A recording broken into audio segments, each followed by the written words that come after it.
నిన్నటిదాకా ban Chinese products, రేపటి నుంచి భారత్ చైనా బాయి బాయి.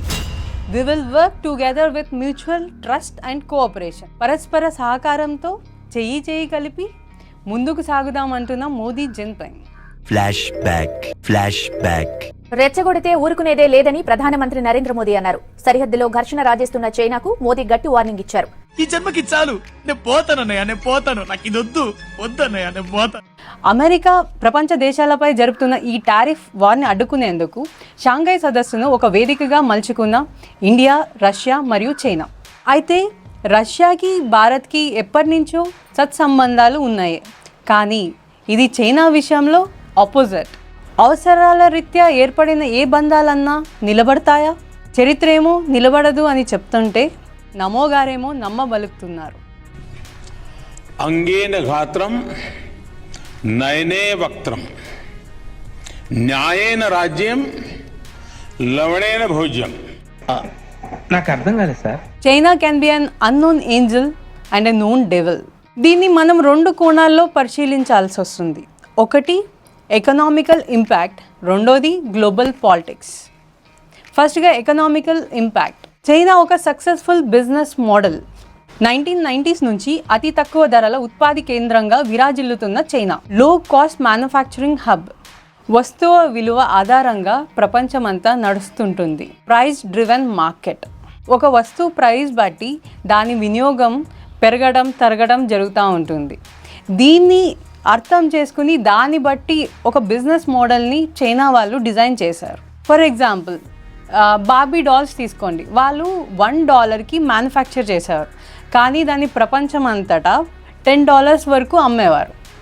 నైకీ షూస్ అయితే ఈవెన్ నైకీ షూస్ అసెంబుల్ కూడా చైనాలోనే చేసేవాళ్ళు. వాళ్ళు $25 అలా ఛార్జ్ చేసే అసెంబుల్కి నైకీ కంపెనీ ప్రపంచం అంతటా $100 వరకు దాన్ని సేల్ చేసేది.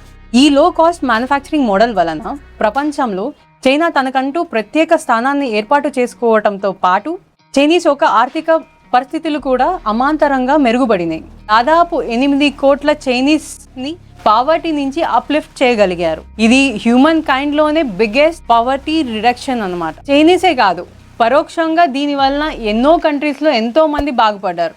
మీకు గుర్తుందా, చాలా ప్లేసెస్లో చైనా బజార్ స్టార్ట్ చేశారు. అంటే మనం ఊడ్చే బ్రూమ్ స్టిక్ కాడి నుంచి, పిల్లలు ఆడే ఆట వస్తువులు కాడి నుంచి, బట్టలు అయితేనేమి, ఎలక్ట్రానిక్స్ అయితేనేమి అన్నీ కూడా చాలా తక్కువ కాస్ట్కి దొరికేవి. చైనా బజార్ అనగానే అందరికీ ఏం గుర్తొస్తుంది? తక్కువ ధరకే దొరుకుతాయి అని. ఇది చైనా వాళ్ళ స్మార్ట్ స్ట్రాటజీ అన్నమాట.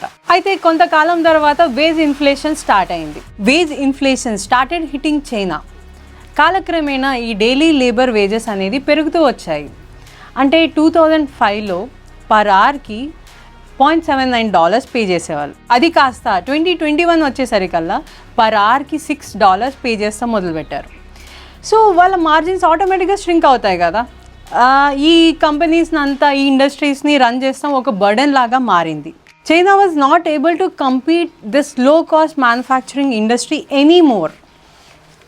జనరలీ డెవలప్డ్ కంట్రీస్ వాళ్ళ దగ్గర డైలీ లేబర్ వేజెస్ అనేది చాలా ఎక్కువ ఉండటంతో చైనా లాంటి డిఫరెంట్ కంట్రీస్కి అవుట్సోర్స్ చేసేవి. ఇప్పుడు చైనాలో కూడా సేమ్, అంటే డెవలప్డ్ కంట్రీస్లో ఎంత మ్యానుఫ్యాక్చరింగ్ కాస్ట్ అవుతుందో ఇప్పుడు చైనాలో కూడా అదే కాస్ట్ అవుతుంది. అందుకని ఈ బ్రాండ్స్ అన్నీ కూడా ఎక్కడైతే లో లేబర్ వేజెస్ ఉన్నాయో ఆ కంట్రీస్ వైపు మగ్గు చూపటం మొదలుపెట్టాయి. అలానే ఇండియాలో యాపిల్ అసెంబుల్ యూనిట్ కావచ్చు, శాంసంగ్ కావచ్చు, ఫాక్స్కాన్ కావచ్చు, లేదంటే అడిడాస్ షూస్ అసెంబుల్ యూనిట్ కావచ్చు, ఇలా రకరకాలుగా. So what next? So China did a very smart move. It move to high margin business model. Example BYD అప్పటి వరకు ఈ బ్యాటరీస్ని మ్యానుఫ్యాక్చర్ చేసేవారు. అది కాస్త ఈ లో మార్జిన్స్ని తట్టుకోలేక వీళ్ళు ఎలక్ట్రానిక్ కార్స్ మ్యానుఫ్యాక్చర్ చేస్తాం మొదలుపెట్టారు. అంటే బ్యాటరీస్ $100 ఉంటే కార్స్ వచ్చేటప్పటికి $2 lakh. అంటే ఎంత పెద్ద ఎక్స్టెంట్కి వాళ్ళ బిజినెస్ని అప్లిఫ్ట్ చేశారు. నాట్ ఓన్లీ బీవైడి, అన్ని ఇండస్ట్రీస్లో కూడా ఈ చేంజెస్ అనేది మొదలయ్యాయి. సో ఇప్పుడు ఈ లో కాస్ట్ మ్యానుఫ్యాక్చరింగ్కి ఒక వాక్యూమ్ క్రియేట్ అయింది. This is where we pitch in. India can help China with this లో మ్యానుఫ్యాక్చరింగ్ కాస్ట్.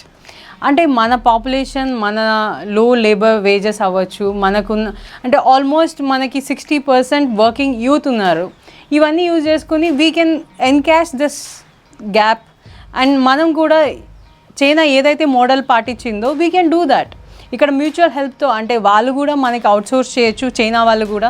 అండ్ డైరెక్ట్గా కూడా మన గవర్నమెంట్ కూడా వేరే కంట్రీస్తో రిలేషన్షిప్ పెట్టుకొని అంటే వేరే ఇండస్ట్రీస్ని కూడా ఇక్కడికి తెచ్చి we can start doing this low cost manufacturing. This is how China can become an unknown angel in our economy. ఇప్పుడు జియో పాలిటిక్స్ గురించి మాట్లాడుకుందాం. China is an known devil. China గురించి అందరికీ తెలిసిందే, ఎన్నిసార్లు నమ్మించి మోసం చేసిందో. ఇండియా చైనా బంధాలు బలోపేతంగా ఉండాలని కోరిన మొదటి వ్యక్తి నెహ్రూ. ఇండో చైనా బాయి బాయి అనేది అప్పట్లోనే ఆయన అన్నారు. కానీ ప్రతిసారి చైనాను నమ్మిన ప్రతిసారి కూడా నమ్మించి మోసం చేసింది మనల్ని. ఇండియా చైనా వార్స్ 1960sలో, 2016లో అక్రమంగా మన సరిహద్దుల్లో చొరబడటం కావచ్చు, 2019లో కూడా చేసింది, 2020లో కూడా చేసింది. అంతెందుకు, రీసెంట్గా ఇండియా పాకిస్తాన్ జరిగిన ఇష్యూలో కూడా పాకిస్తాన్కి సహకారాలు అందించి భారత్కు వెన్నుపోటు పొడిచింది చైనా. ప్రతిసారి మనల్ని నమ్మించి మోసం చేసింది. కానీ పాలిటిక్స్ అంటేనే ఇంత. There are no permanent friends or permanent enemies. ఎప్పుడు కూడా ఇందులో పర్మనెంట్ ఎనిమీస్.